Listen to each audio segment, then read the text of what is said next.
Metropolis is a virtual world that's blending gaming, commerce culture, and creator economy in one vibrant ecosystem.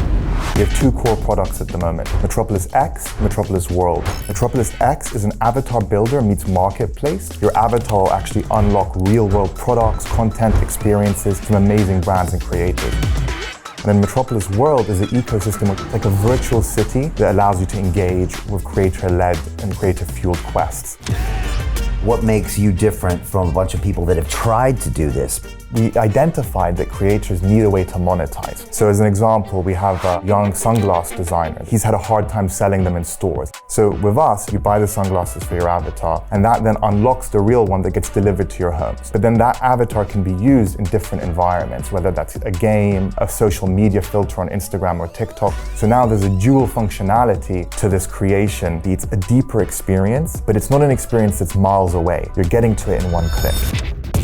What's in it for a Steve Aoki or a Diplo? Why would they want to have this exclusive piece of merchandise on Metropolis? You come in with us, you create your wearable. It's going to ultimately end up in multiple digital environments. We make it as easy as possible for the creator to come in, give us their ideas, we create all the art for them.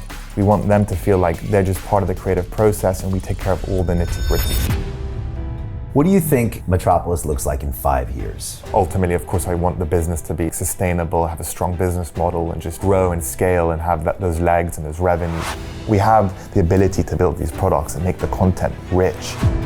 If everything you do has that highest quality and output, which is just genuine and authentic, I believe that leads to success, ultimately.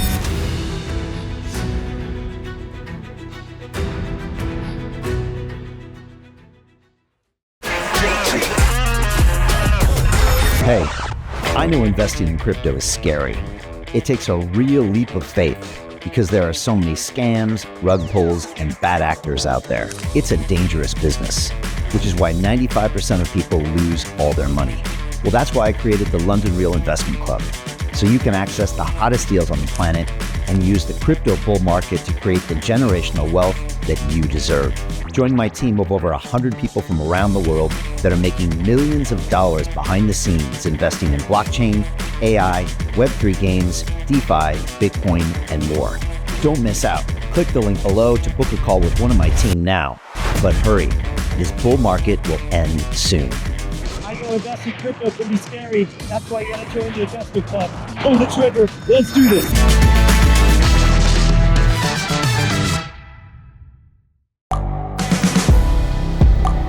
The world is changing. Inspiration is everywhere. It has never been so easy to connect, share, and bring people together. We're learning from others and finding the best in ourselves. Challenging our beliefs. Sharing our vulnerability. Overcoming our fears. Transforming ourselves so we can transform the world. How far can we go? This is London Real. I am Brian Rose. My guest today is...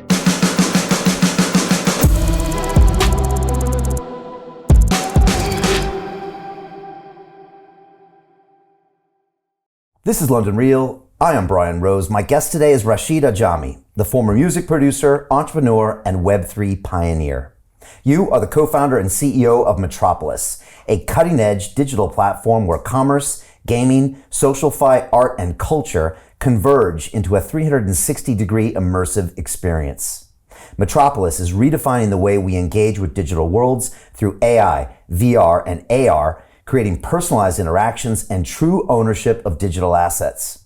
Your goal is to bridge the gap between the virtual and physical worlds to create a next-generation cultural destination that not only democratizes access to the metaverse, but seamlessly integrates commerce, culture, and entertainment. Ultimately, you believe the metaverse is blurring the boundaries of the physical and the digital world and will dramatically transform how we communicate, conduct business, and consume entertainment. Rashid, welcome to London Real. Great to be here. Thank you for having me. Great to have you here. I want to start by saying that Metropolis is one of our portfolio companies here at London Real Ventures, the world's first media-powered investment firm, where our mission is to transform the world by investing in cutting-edge Web3 and AI companies while giving our partners marketing exposure across the London Real media platforms and academies. We heighten awareness, create customers, and build communities by leveraging our global audience and extensive network. Rashid, we're super excited to be part of this journey with you. So let's jump in. Awesome. What is Metropolis?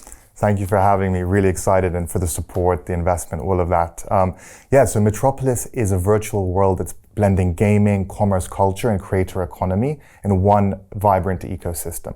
We have two core products at the moment: Metropolis X, Metropolis World.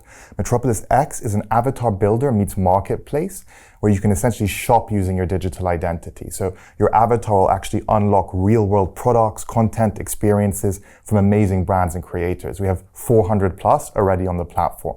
And then Metropolis World is the ecosystem where you engage with these creators and brands. Quest, commerce, gaming, immersive experiences. So it's like a virtual city that allows you to engage with creator-led and creator-fueled quests.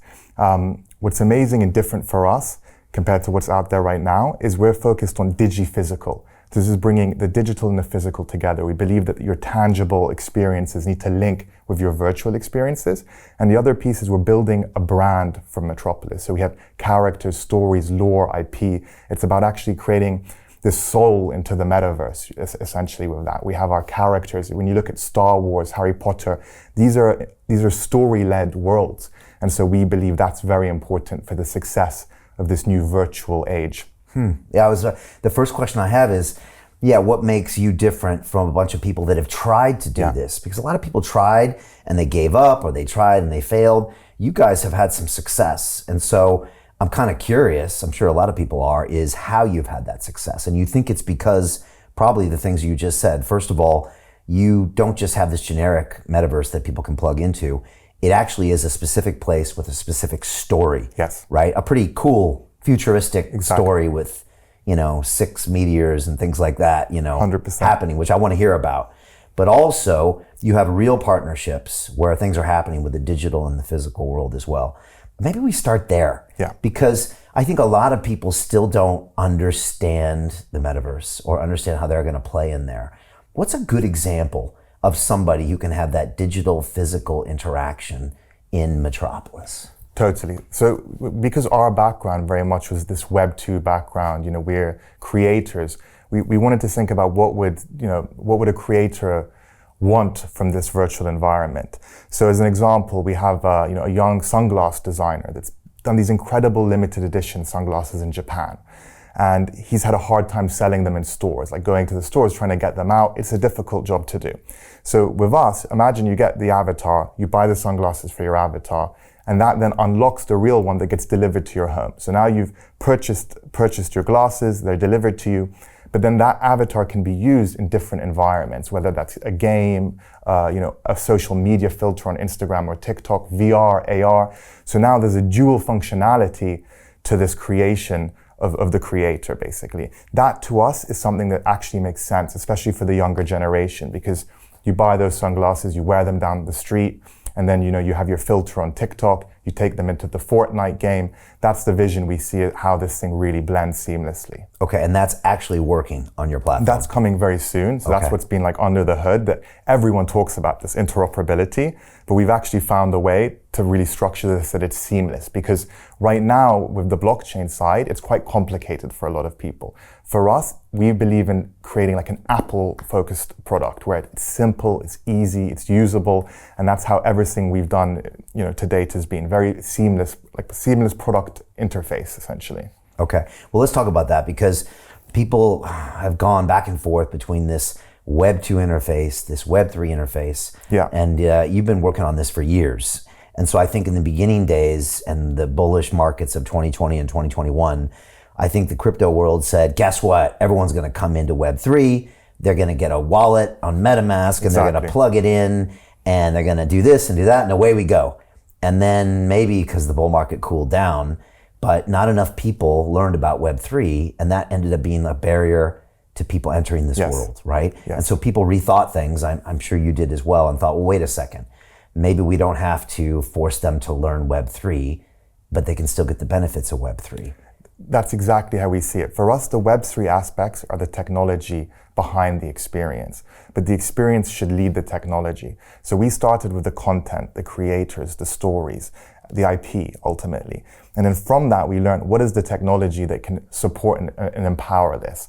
I felt a lot of people in the space have initially focused on what's the blockchain, what's the technology. And for an everyday consumer, that's not in their interest. You know, when you go into an Apple store and you buy your phone, you just care about how it looks, how can I use it. You're not so concerned what's the specific metal or the data chip that's within it, right? It's just what is the experience and utility of this product. So also by chance at the time, we hired a guy that was one of the early engineers at Squarespace and just built unbelievably beautiful products. So we had this advantage where we could build products where you don't need to have blockchain experience. You sign in with your email, the wallet, the NFTs, the blockchain stuff's all happening in the background.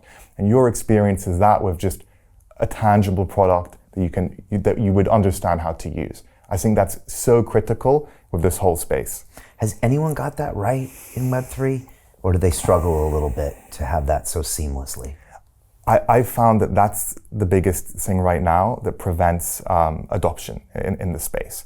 And for us, we just felt that's why we almost just 180 our approach and started with what is actually tangible, the content, the front end, and then how do you plug in the technology to just work, essentially. That's, I think, is critical, and that's where I see there's a lot of barriers in the space. Okay. So say I'm walking along, I'm cruising through my life, and I'm not aware of Metropolis, and then I become aware of Metropolis. How do I initially interact with what you guys are doing? First of all, how do I become aware of you? Yeah. And then what would you say is my first interaction from that Web 2 standpoint? And then where do I go from there? What do you think is that customer journey, in the future? Absolutely. So we have quite an interesting acquisition strategy that has really worked for us and allowed us to scale, which is it starts with the creator or the brand. Let's take an example, like Steve Aoki. We create a Steve Aoki wearable line, an avatar line, and it ties to some exclusive stuff that you can unlock, like a Steve Aoki record or a piece of merchandise. Steve Aoki then goes and promotes that to his fans, to his community, to his user base. They discover Metropolis. They then come to our site. They have this experience of creating this avatar, learning that it will unlock something tangible. So they say, oh, hoodie, your music, this is stuff I understand. And from there, you started by getting them on the tangible aspect, and then you bring them into the world. You say, okay, now you've got your exclusive hoodie or your record, you've engaged. Let's now show you what you can do in the world. Come and play a quest, like a Steve Aoki game, engage, learn more about other products we may have. So we took that approach and it's worked well because you're starting with the affinity of the consumer to that creator or brand. You're starting with tangible products in the real world, and then you're bringing them into a digital environment. Versus saying, go get a wallet, come onto this chain, you have to then switch to this, and it becomes... or give them some digital good that isn't really going to get them pulled into the ecosystem. Exactly. At the end of the day, people still respond to tangibles, and that's the best way to anchor them as a customer. Tangibles and then storytelling, right? Because one side of it is people want tangible goods, experiences, they want to engage with creators and brands that they already love. So that's one. The second is storytelling. People love these worlds like Star Wars and Harry Potter, and they've become metaverses in their own right. I mean, they started as like a book or a film, but then they've expanded into these, entire worlds, games and so on, and experiences and museums.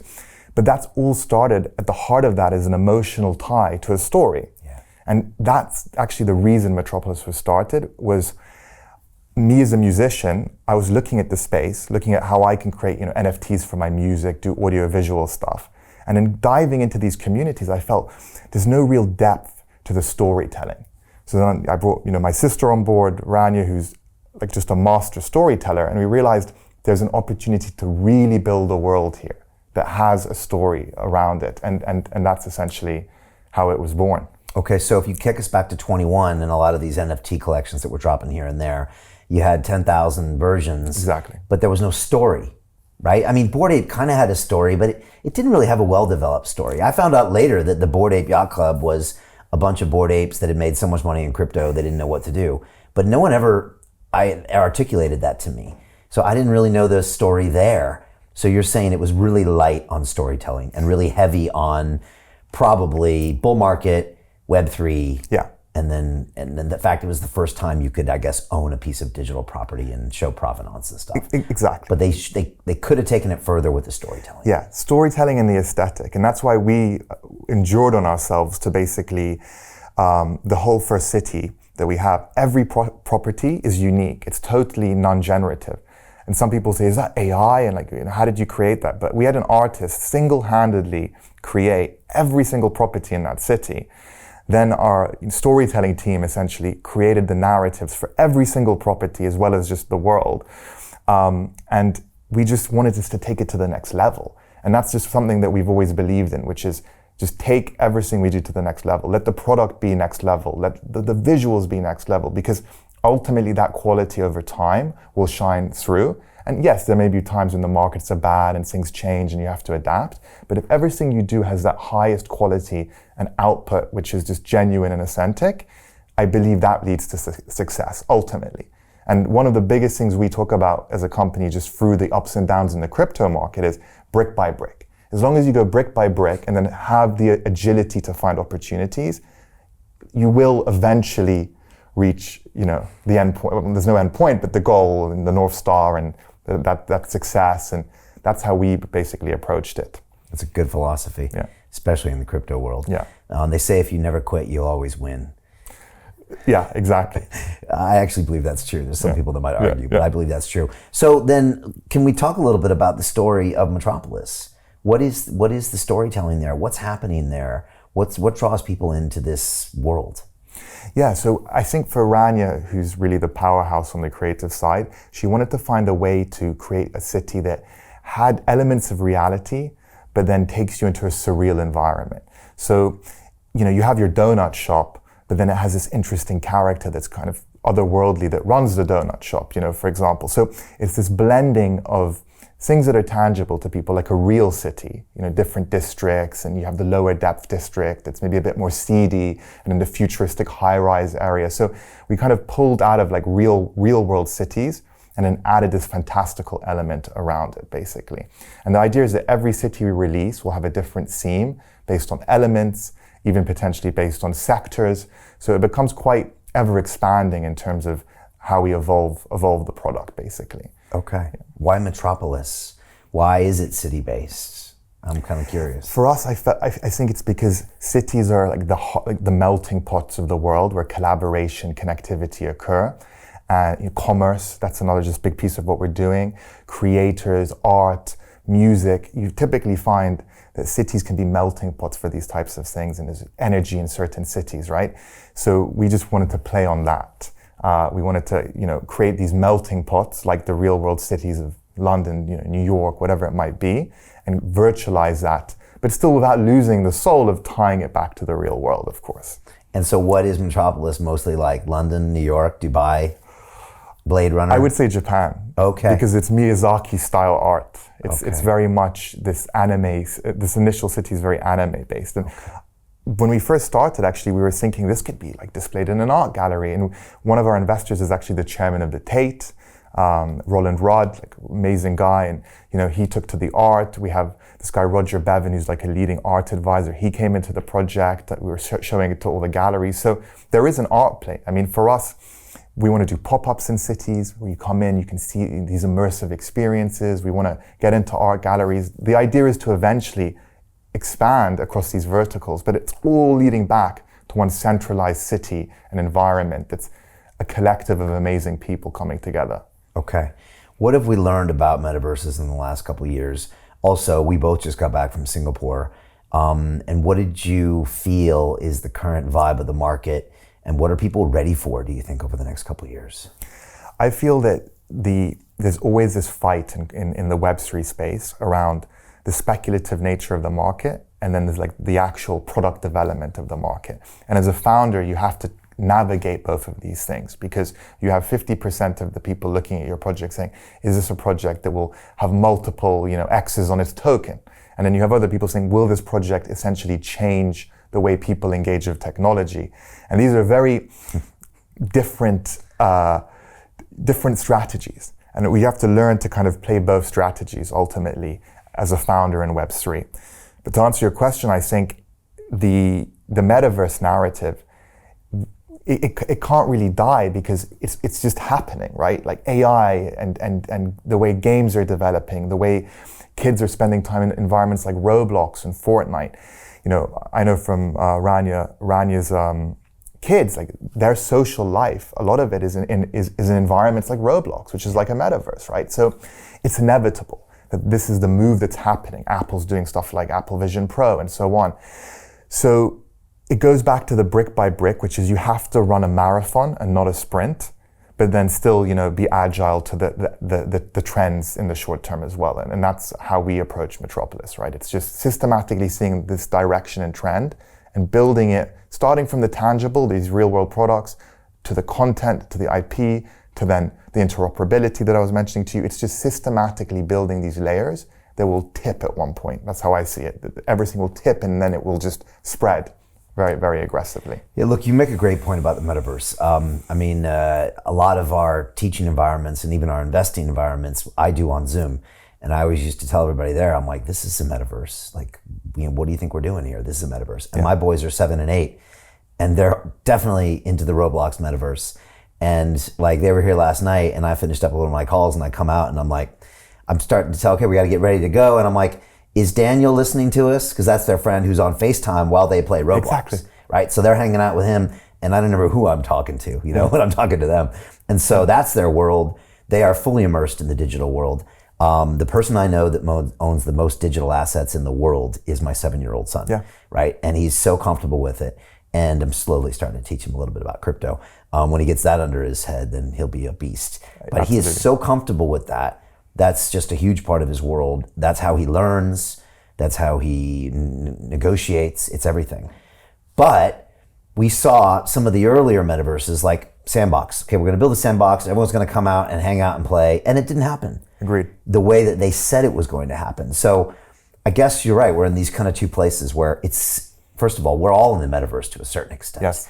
And then, but the metaverse as it was initially laid out didn't happen that way. Yeah. So we're at this weird place, right? You kind of feel that, I'm sure. I feel that, and when, you know, in a way, it's a blessing for us that we came after the initial metaverses like Sandbox, because we were able to look at them and start to learn, you know, what might not be working. You know, we kind of came in that second phase. And this idea of these environments where there was maybe limited content, they're clunky, they're harder to get into, you have to go on a website to get into them. People today expect very quick gratification when it comes to accessing their products, right? Instagram, you know, you're swiping, it's immediate. Amazon, it's one click. If it's not like no one's now even putting their credit card, it's just check out immediately. That's expected from a user at this point.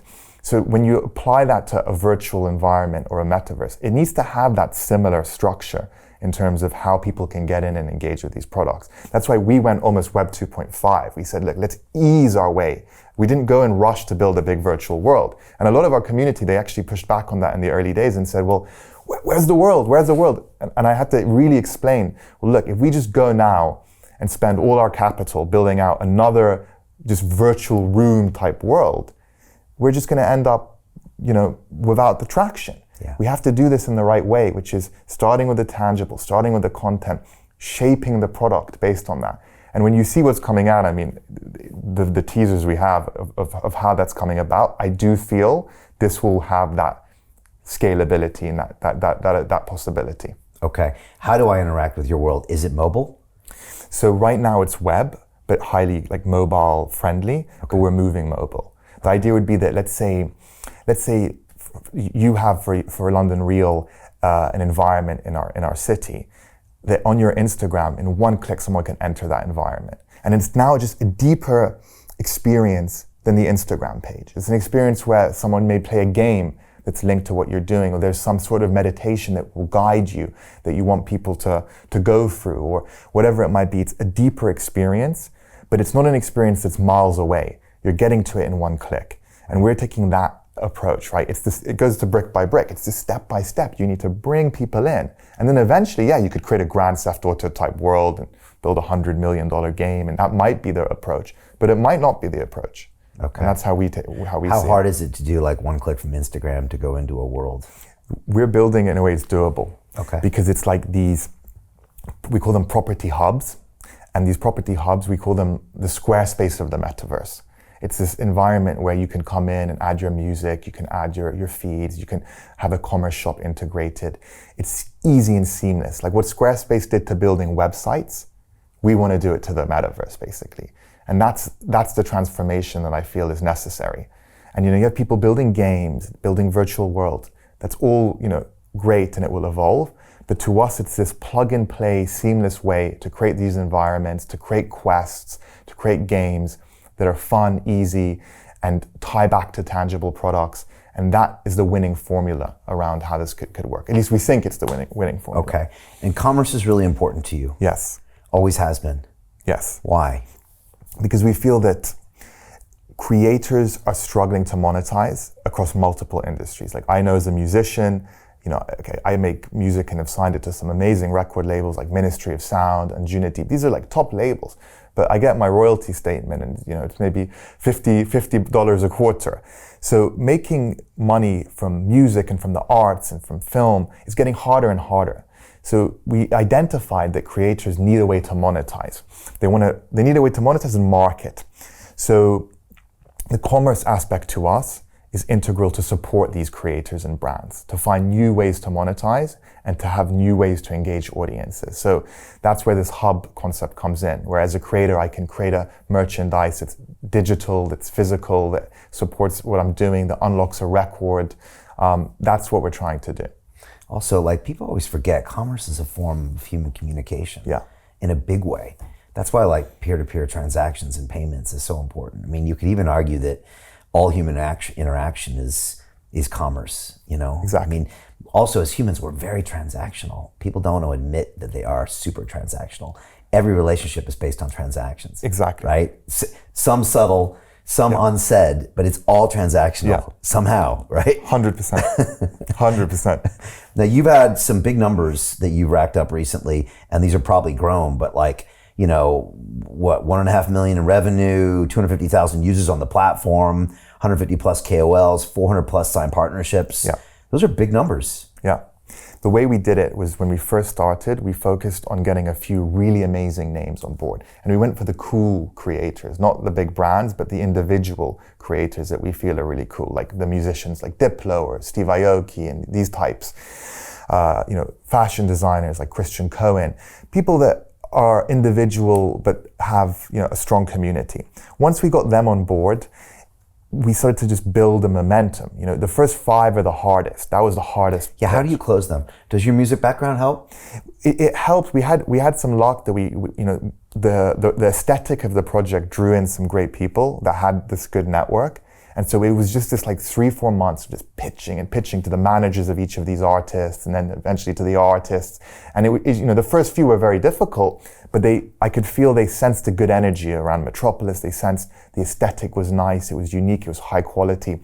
So it just gets easier and easier. Once you have the first 10, the next 20 become easier. And now it's just evolved that because we have so many great creators and brands in the ecosystem, we've established ourselves. And because we've been consistent and we've not gone with this whole like hype and then we go down and hype, which you see a lot in Web3, we've just built more systematically.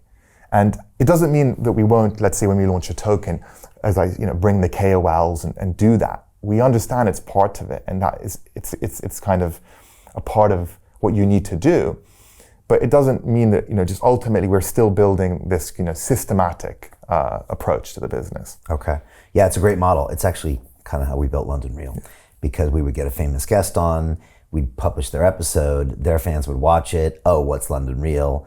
And so we built our fan base. It's just one collaboration after the other. And there's no cost to this. It's harder. It's harder work. You have to just initially there's just more of this convincing a few initial people. But then I don't believe in this going and spending huge sums on marketing, because I feel you ultimately won't get the authentic users. I'd rather just grow that systematically, tap into the communities of all these creators, have them come together and nurture that, and that just grows itself.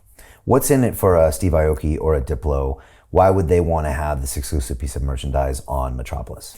So for us, there's two elements here. The first is that if you're Steve Aoki and you want to, let's say, get your stuff across multiple digital environments, this is like one way to do it, because you come in with us, you create your wearable, and it's going to ultimately end up in all these different places, right? So it's just way easier than Steve Aoki having to go and set up his own collection or figure out how to build, his own world or whatever it might be. We make it as easy as possible for the creator to kind of come in, give us their ideas, we create all the art for them, we take their feedback. So that's the way we've been doing it. It's just we want them to feel like they're just part of the creative process and we take care of all the nitty-gritty. Nice. All right, so they just have an idea and you kind of incubate that project and make it happen. So they're just some are super hands-on. Like I remember, we had Mike Shinoda of Linkin Park basically like sketch out exactly what he wanted. He was super hands-on about it and it was so cool. Like he was sketching out the guitar and giving us all this amazing feedback. And then you have others that are just like, this is the general idea and just run with it. Right. So it's been a mix. Those sketches are probably good little bonus NFTs later. Yeah, absolutely. Well, right? Okay. Definitely. Nice. All right. So you have that. Those people are coming in and now you're growing kind of brick by brick. You mentioned the token. Yeah. So I think it's coming in the future, this clay token. Why is a token necessary? And for maybe the people that don't understand Web3, like why do you need it inside of this entire ecosystem? Because a lot of times it can be like the fluid, the gas that just runs the whole engine. Definitely. With us, a token just made total sense because it's a city. The city needs a currency. It's a marketplace. A marketplace, again, needs a currency. There's this creator economy that's brewing. So we just felt the token will be that glue across the whole ecosystem. It will unlock, discounts, exclusive access. It allows you to transact within the ecosystem. It's almost like Robux and Roblox, right? Very integral part of just the whole, I'm sure you know, from your kids. My son turned 7. All he wanted for his birthday was Robux. Yeah. Nothing else, no bike, no clothes, enough Robux. Yeah. That's it. And more Robux. That's all he wanted. Exactly. So yes, I understand. Exactly. So for us, it just made total sense. It's this final piece. And we were very cautious about when to launch it. I mean, we could have gone token first, but we wanted to have substance initially, right? You want to have the creators actually there, the brands there, the community in place, the users, and then you bring the token out, and then you can evolve it from there, basically. You only get one launch, right? You only get one launch. Right. Yeah. And so, and what are the thoughts on the launch? Are you kind of waiting for this market to just get a little more bullish? Is it a real timing issue? How do you launch a token right? I mean, it's got to be one of the biggest decisions you make ever as a company. No pressure. No, it really is. And I mean, we've been preparing now for months and have all the ducks in a row. So from what we can control, everything's in place. We have like the top KOLs, we have all the brands and partners supporting, we have interesting airdrop mechanics, we have media, so we're actually also backed by Cointelegraph. They're helping us on the media. We have the top incubators supporting that understand like the liquidity side and how to just be successful there. The only thing right now is timing, market timing, because the markets are very volatile and we're just trying to be as data-driven as possible. Trying to not go with the emotional thing. It's about being patient here and just saying, just find the right time, everything's in place, and do everything in our power to execute correctly, and then we'll not hope for the best because we'll make sure it's in the good markets, but then it's about just, how the market picks up. Do you have to make a decision, say like 30 days before you launch or 14 days before you launch? Because that's the thing, like you can have your timing all perfect, but like these days that could change in 3 days or a week. And all of a sudden you're like, everyone's like, these markets feel great. Q4 is going to be amazing. And then, all right, I got it all scheduled with Bybit. It's going to happen in 2 weeks. And then all of a sudden it's not good. Yeah. So what do you do about that? I mean, can you adjust that on the fly, or can you not do that when you're